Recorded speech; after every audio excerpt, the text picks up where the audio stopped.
Me pides que explique por qué siento miedo de la corriente de aire frío, por qué tiemblo más que otros cuando entro en un cuarto frío y parezco asqueado y repelido cuando el escalofrío del atardecer avanza a través de un suave día otoñal. Están aquellos que dicen que reacciono al frío como otros lo hacen al mal olor, y soy el último en negar esta impresión. Lo que haré está relacionado con el más horrible hecho con que nunca me encontré, y dejo a tu juicio si esta es o no una explicación congruente de mi peculiaridad. Es un error imaginar que este horror está inseparablemente asociado a la oscuridad, el silencio y la soledad. Me encontré en el resplandor de media tarde, en el estrépito de la metrópolis y en medio de un destartalado y vulgar albergue con una patrona prosaica y dos hombres fornidos a mi lado.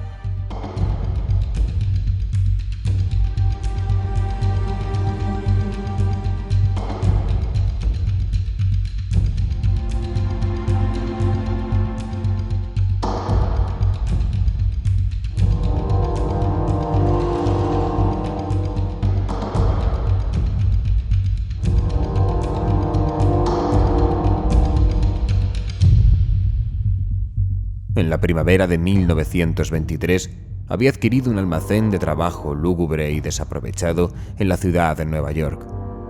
Y siendo incapaz de pagar un alquiler nada considerable, comencé a caminar a la deriva desde una pensión barata a otra en busca de una habitación que me permitiera combinar las cualidades de una higiene decente, mobiliario tolerable y un muy razonable precio. Pronto entendí que solo tenía una elección entre varias, pero después de un tiempo encontré una casa en la calle 14ª Oeste que me asqueaba mucho menos que las demás que había probado. El sitio era una histórica mansión de piedra arenisca, aparentemente fechada a finales de los 40 y acondicionada con carpintería y mármol que manchaba y mancillaba el esplendor descendiendo de altos niveles de opulento buen gusto. En las habitaciones grandes y altas y decoradas con un papel imposible y ridículamente adornadas con cornisas de escayola, se consumía un deprimente moho, un asomo de oscuro arte culinario. Pero los suelos estaban limpios, la lencería tolerablemente bien, y el agua caliente no demasiado frecuentemente fría o desconectada, así que llegué a considerarlo, al menos, un sitio soportable para hibernar hasta que uno pudiera realmente vivir de nuevo.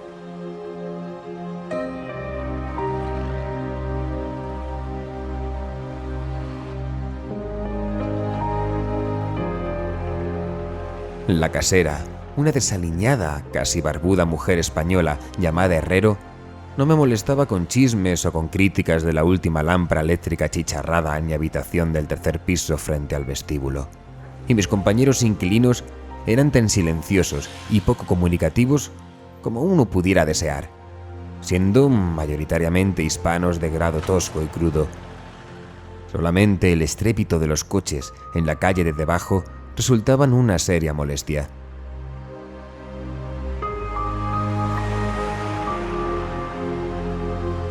Llevaba allí cerca de 3 semanas cuando ocurrió el primer incidente extraño. Un anochecer, sobre las 8, oí una salpicadura sobre el suelo y me alertó de que había estado sintiendo el olor acre del amoníaco durante algún tiempo. Mirando alrededor, vi que el techo estaba húmedo y goteante. Aparentemente la mojadura procedía de una esquina sobre el lado de la calle. Ansioso por detener el asunto en su origen, corrí al sótano a decírselo a la casera, y me aseguró que el problema sería rápidamente solucionado.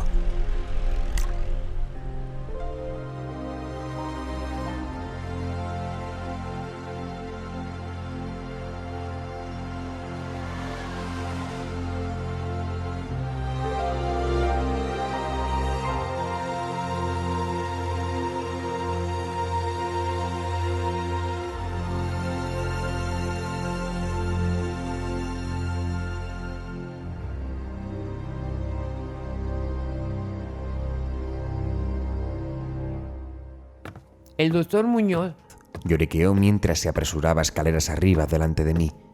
Tiene arriba sus productos químicos. Está demasiado enfermo para medicarse. Cada vez está más enfermo, pero no quiere ayuda de nadie. Es muy extraña su enfermedad. Todo el día toma baños apestosos y no puede reanimarse o entrar en calor. Se hace sus propias faenas. Su pequeña habitación está llena de botellas y máquinas y no ejerce como médico. Pero una vez fue bueno. Mi padre en Barcelona oyó hablar de él y tan solo le curó el brazo al fontanero que se hizo daño hace poco. Nunca sale, solamente al tejado. Y mi hijo Esteban le trae comida y ropa limpia y medicinas y productos químicos. Dios mío, y el amoníaco que usa para mantenerse frío. La señora Herrero desapareció escaleras arriba hacia el cuarto piso y volví a mi habitación. El amoníaco cesó de gotear y mientras limpiaba lo que se había manchado y abría la ventana para airear, oí los pesados pasos de la casera sobre mí. Nunca había oído al doctor Muñoz, excepto por ciertos sonidos como de un mecanismo a gasolina, puesto que sus pasos eran silenciosos y suaves. Me pregunté por un momento cuál podría ser la extraña aflicción de ese hombre y si su obstinado rechazo a una ayuda externa no era el resultado de una excentricidad más bien infundada. Ahí reflexioné trivialmente un infinito patetismo en la situación de una persona eminentemente venida menos en este mundo. Nunca hubiera conocido al doctor Muñoz de no haber sido por el infarto que súbitamente me dio una mañana que estaba sentado en mi habitación escribiendo. Los médicos me habían avisado del peligro de estos ataques y sabía que no había tiempo que perder. Así, recordando que la casera me había dicho sobre la ayuda del operario lesionado, me arrastré escaleras arriba y llamé débilmente a la puerta encima de la mía. Mi golpe fue contestado en un inglés correcto por una voz inquisitiva a cierta distancia. ¿Quién es? Soy Peter, su vecino de abajo. Creo que estoy sufriendo un ataque al corazón. Necesito su ayuda. ¿Cuál es su profesión? Escritor, ¿puede ayudarme?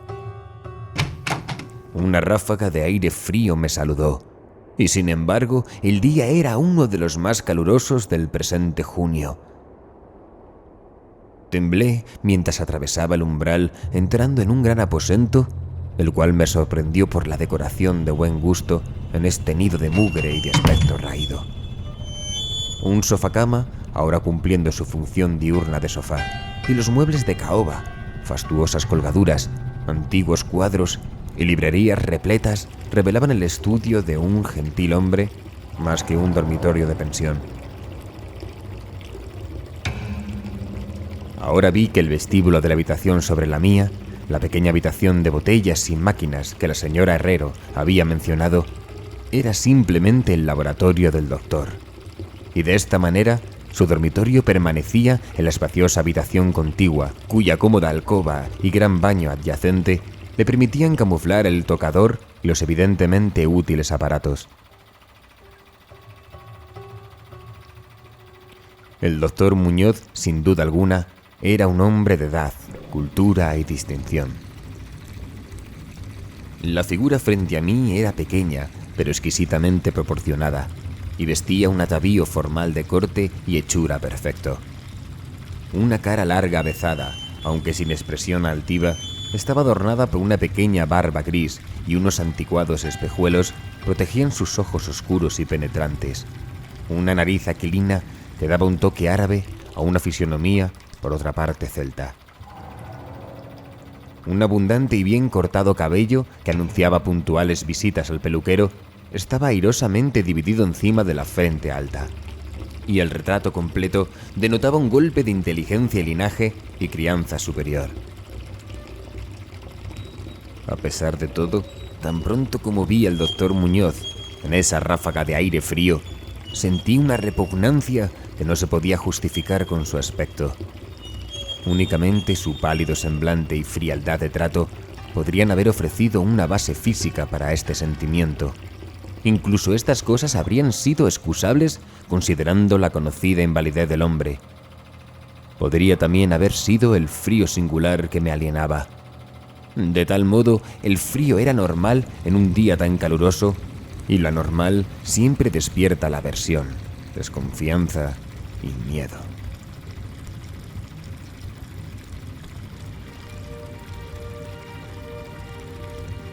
Pero la repugnancia pronto se convirtió en admiración a causa de la insólita habilidad del médico que de inmediato se manifestó, a pesar del frío y el estado tembloroso de sus manos pálidas.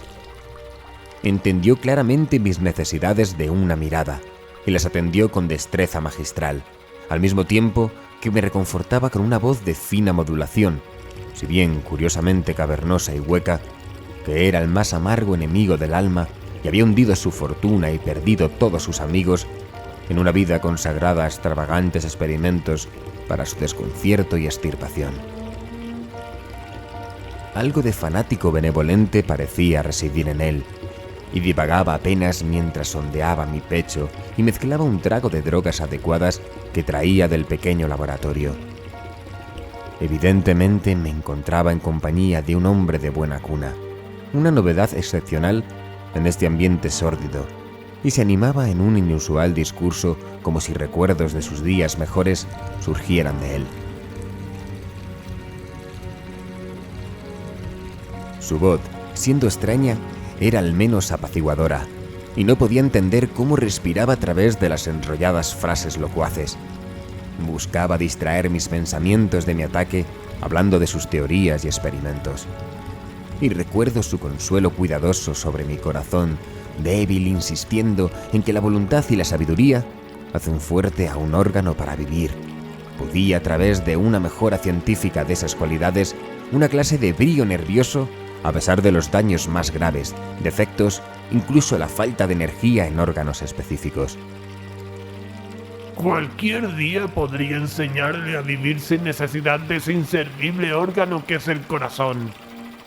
Sin embargo, a mí me acompañan hasta los últimos días de mi vida esta necesidad imperiosa de aire frío constante, sin la cual perecería al instante.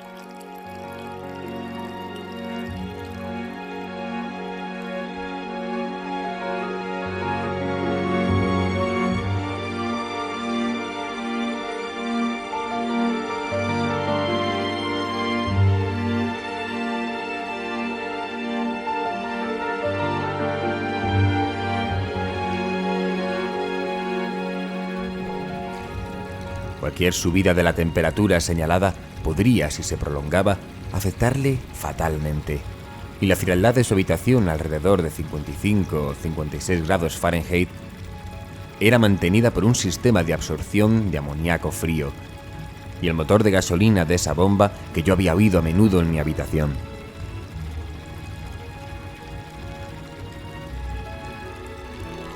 Aliviado de mi ataque, en un tiempo asombrosamente corto, abandoné el frío lugar como discípulo y devoto del superdotado recluso.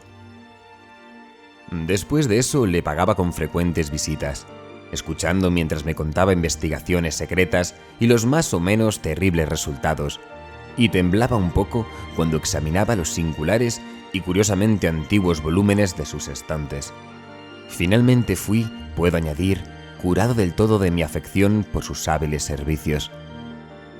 Parecía no desdeñar los conjuros de los medievalistas, dado que creía que esas fórmulas enigmáticas contenían raros estímulos psicológicos que, concebiblemente, podían tener efectos sobre la esencia de un sistema nervioso del cual partían los pulsos orgánicos.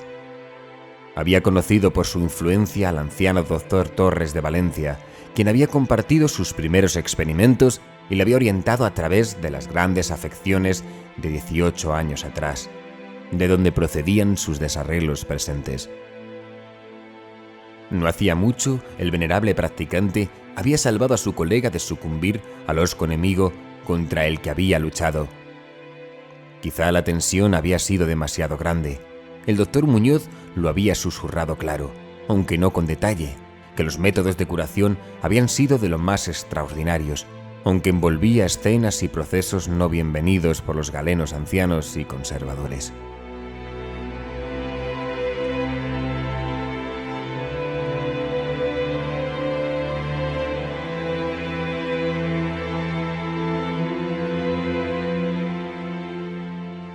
Según pasaban las semanas, observé con pena que mi nuevo amigo iba lenta pero inequívocamente perdiendo el control, como la señora Herrero había insinuado. El aspecto lívido de su semblante era intenso. Su voz a menudo era hueca y poco clara. Su movimiento muscular tenía menos de coordinación y su mente y determinación menos elástica y ambiciosa.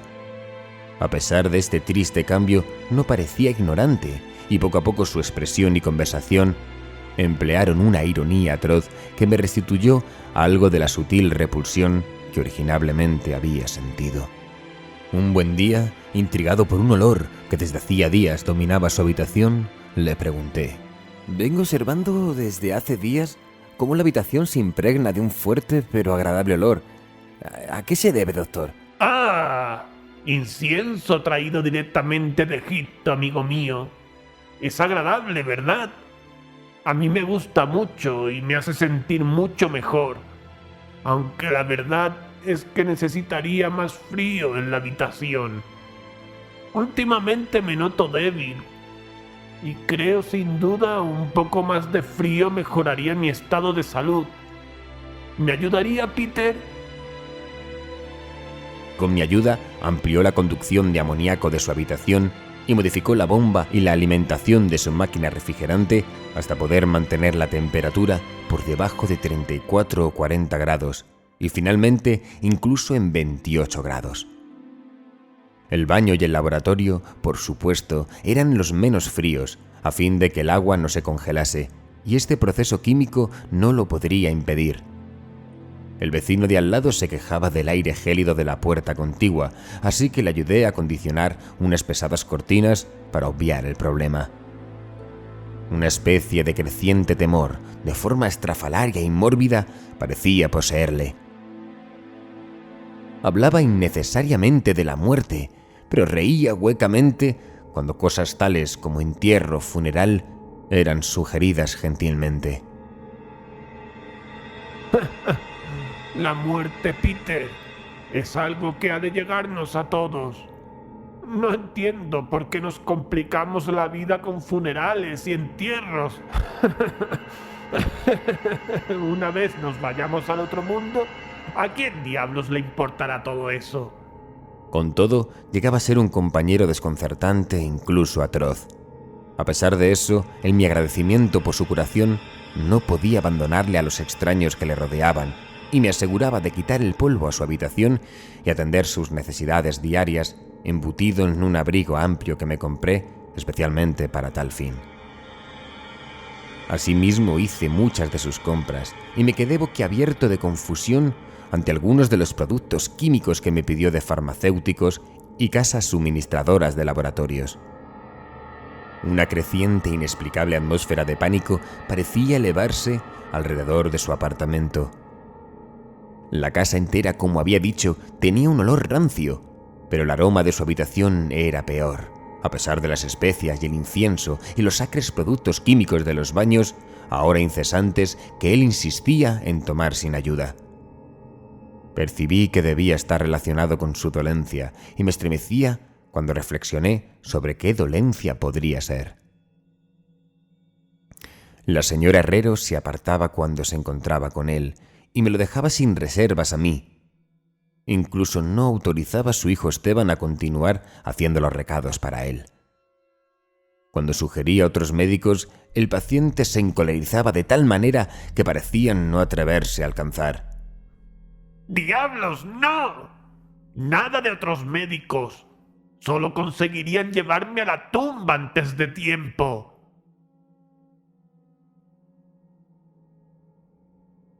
Evidentemente temía los efectos físicos de una emoción violenta, aun cuando su determinación y fuerza motriz aumentaban más que decrecía y rehusaba ser confinado en su cama.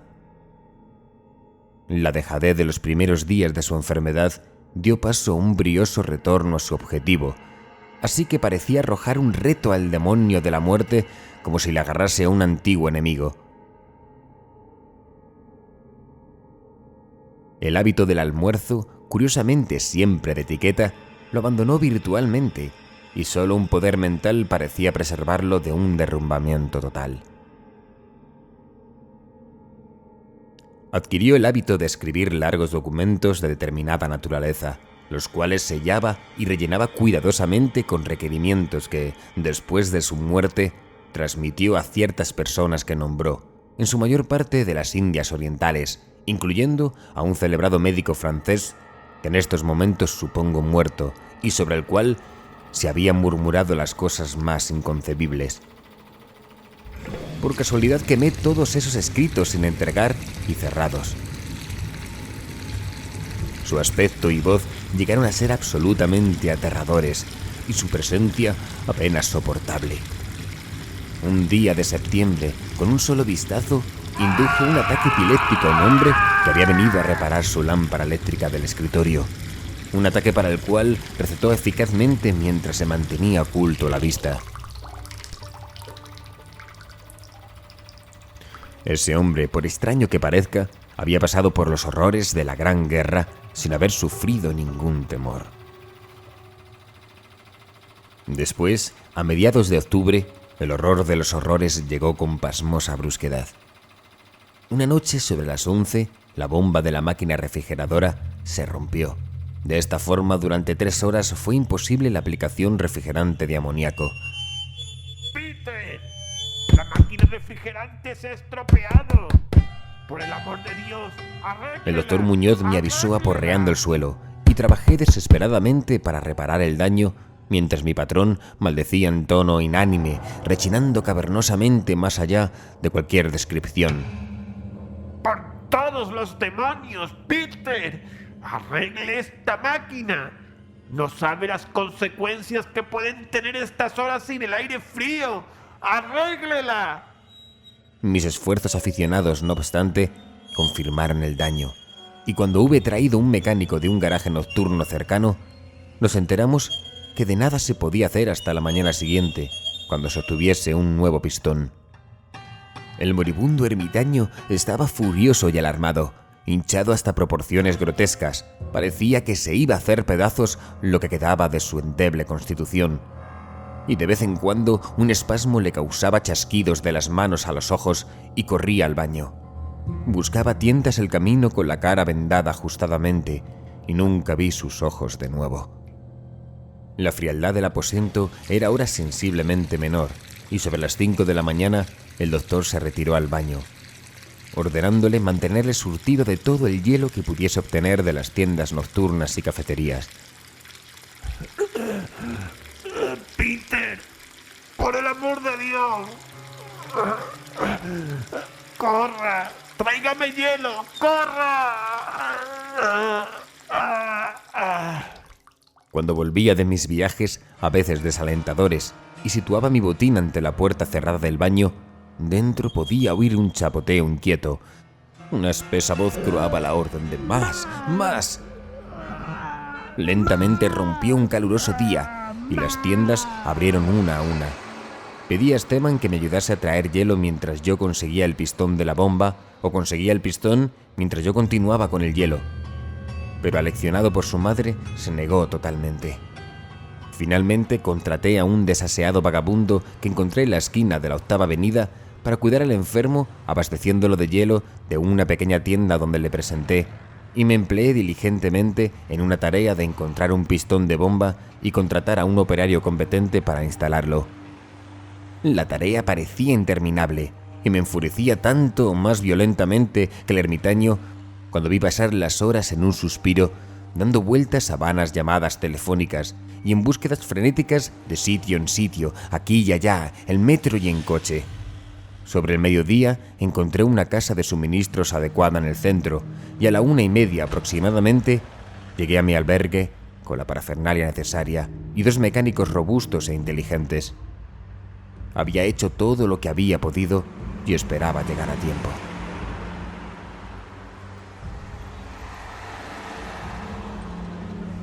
Un terror negro, sin embargo, me había precedido. La casa estaba en una agitación completa y por encima de una charada de voces aterrorizadas oí a un hombre rezar en tono intenso. Había algo diabólico en el aire, y los inquilinos juraban sobre las cuentas de sus rosarios como percibieron el olor de debajo de la puerta cerrada del doctor. El vago que había contratado parece que había escapado chillando y enloquecido no mucho después de su segunda entrega de hielo, quizás como resultado de una excesiva curiosidad. No podía naturalmente haber cerrado la puerta tras de sí. A pesar de eso, ahora estaba cerrada, probablemente desde dentro.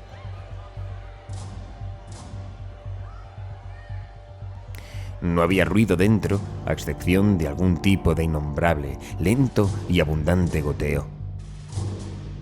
En pocas palabras, me asesoré con la señora Herrero y el trabajador, a pesar de que un temor corroía mi alma, y aconsejé romper la puerta, pero la casera encontró una forma de dar la vuelta a la llave desde fuera con algún trozo de alambre.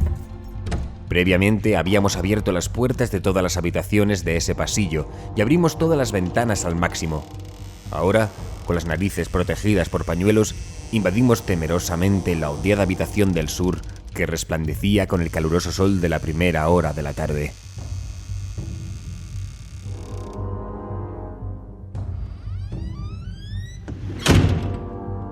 Una especie de oscuro rastro baboso se dirigía desde la abierta puerta del baño a la puerta del pasillo y de allí al escritorio, donde se había acumulado un terrorífico charquito.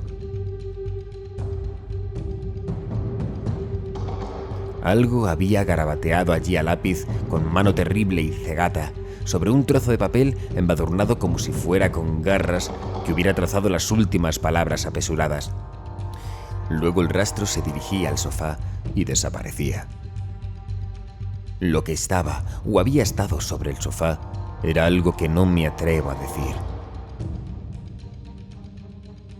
Pero lo que temblorosamente me desconcertó estaba sobre el papel pegajoso y manchado antes de sacar una cerilla y reducirlo a cenizas. Lo que me produjo tanto terror a mí, a la patrona y a los dos mecánicos que huyeron frenéticamente de ese lugar infernal a la comisaría de policía más cercana.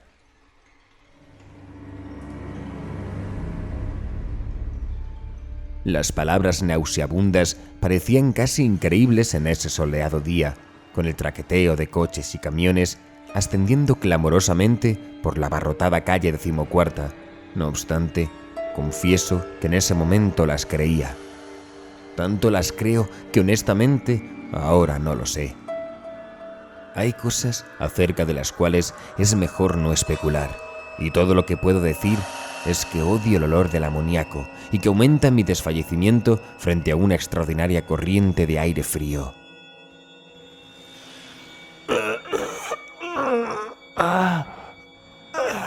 El final ya está aquí. Decía el repugnante garabato. No hay más hielo. Más calor cada minuto. Y los tejidos no pueden durar. Imagino que sabes lo que dije sobre la voluntad y los nervios. Y lo de conservar el cuerpo después de que los órganos dejasen de funcionar. Era una buena teoría, pero no podría mantenerla indefinidamente.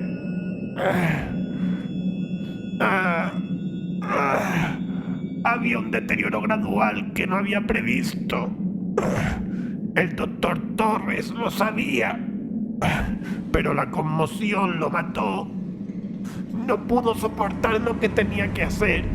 Tenía que meterme en un lugar extraño y oscuro. Cuando prestase atención a mi carta y consiguió mantenerme vivo. Pero los órganos no volvieron a funcionar de nuevo. Tenía que haberse hecho a mi manera. Conservación. Pues como se puede ver, fallecí hace 18 años.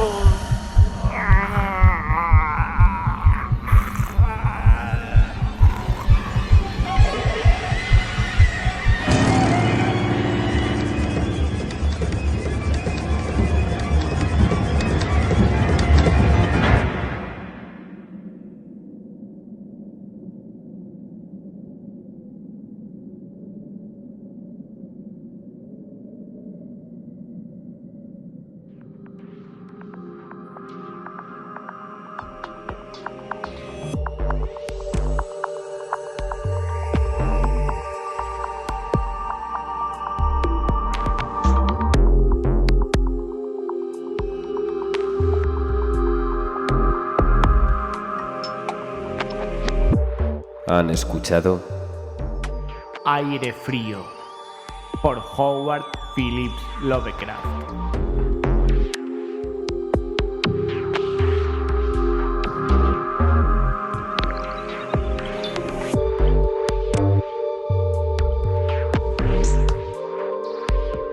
En este relato han intervenido Miguel Ángel Pulido como Peter, Antonio Reverte Lucena como Doctor Muñoz, Amalia Vega como Señora Herrera.